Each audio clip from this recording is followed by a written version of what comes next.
My name is Joanna Shing, and I will be showing you the right process of making a macaron shell. You may ask what the difference is between a French macaron and a macaron. Well, a macaron is made with coconut and sweetened condensed milk, while a French macaron is a cookie born from Italy introduced by the chef of Catherine de' Medici in 1533. Well, here I will show you how to make a proper macaron shell.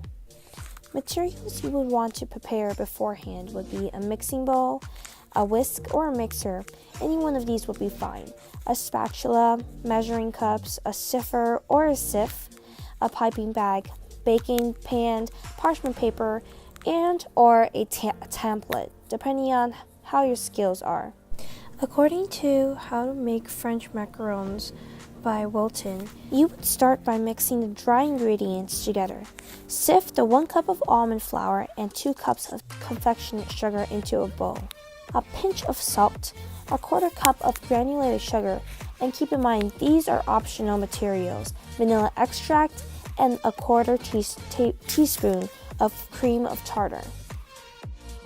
You will start by mixing the dry ingredients together. Sift 1 cup of almond flour and 2 cups of confectionate sugar into a bowl. While you are sifting your dry ingredients, you can take out your eggs to make sure it's at room temperature when you need it, or you can put them in a pot of warm water and turn on the stove at low heat so it can become room temperature. When you are done sifting, move on to mixing your wet ingredients. You would grab your room temperature eggs and separate the egg whites from the yolk. You also have the option to get them pre-made in a carton at the store. Then, using the whisk, thoroughly beat the eggs till you start seeing foam. You'll start seeing foam forming in your bowl. This is what you want. Keep whisking the egg whites. When you start observing the color changing from beige to whitish, start adding in your sugar slowly. While finishing the sugar, add in a pinch of salt. And keep in mind, the next steps are optional. This is a way to help hold your cookie together in a better form. Add cream of tartar and vanilla extract. As you are prepping the meringue, you should preheat the oven to 275 Fahrenheit. Prepare 2 cookie pans with parchment paper, and you can choose to put a template below depending on your skill level. Continue to whip your mixture until it starts forming stiff peaks. Your mixture will also have this glossy look to it. Now gently start pouring half of your dry ingredients into your whipped egg whites. Try using a rubber spatula.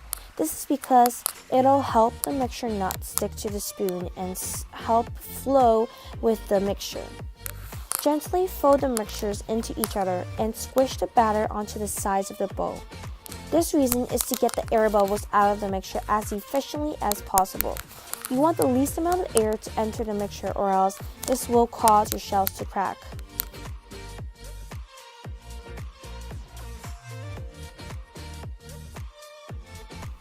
As you mix your batter, check if the batter is running off the spatula. This indicates that it is ready to be piped onto the sheet. I have added color into my batter. This is an option you can try, but it's not mandatory. Fill your piping bag and start piping the size you want your shells to be. You will want to tap the pans hard on the countertops. About 3 to 4 times would suffice. This is to release the trapped air inside the shells. You can also start seeing the air bubbles forming on top of the shell. Take something to pop them. Remember, you want the least amount of air in these shells. Now leave the macarons out to sit for about 20 to 30 minutes at room temperature so the unbaked macarons can start forming a tougher skin that won't stick to your finger when you touch it. This allows the macarons to crust over and achieve the signature look feet. These are the hole-like circle that arises during the baking process at the base of the cookie.